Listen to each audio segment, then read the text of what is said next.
હોય તેવું સામે આવ્યું છે, જેમાં સુરત શહેરના ઉધના વિસ્તારમાં આવેલ શંકર ડાઇંગ મિલમાં અચાનક જ આગની ઘટના બનવા પામી હતી।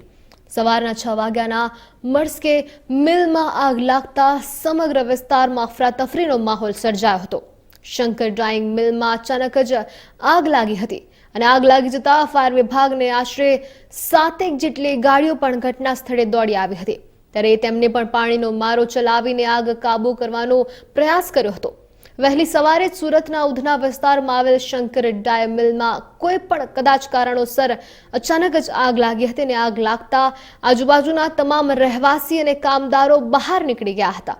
આગની વિકરાળ રૂપ જોતા સ્થાનિકોએ ફાયર કંટ્રોલને જાણ કરી હતી। ફાયર કંટ્રોલને જાણ કરતા ફાયર વિભાગની આશરે 7 જેટલી ગાડીઓ ઘટના સ્થળે પહોંચી ગઈ હતી।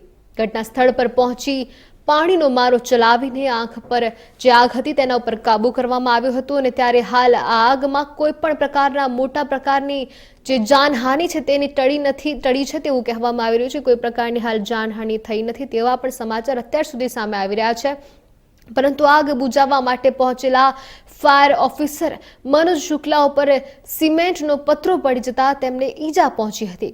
ફાયર ઓફિસરને ઈજા થતા તેમને તાત્કાલિક ધોરણે હોસ્પિટલમાં ખસેડવામાં આવ્યા હતા, ત્યારે હાલ આગ પર સંપૂર્ણપણે કાબુ મેળવી લીધો છે।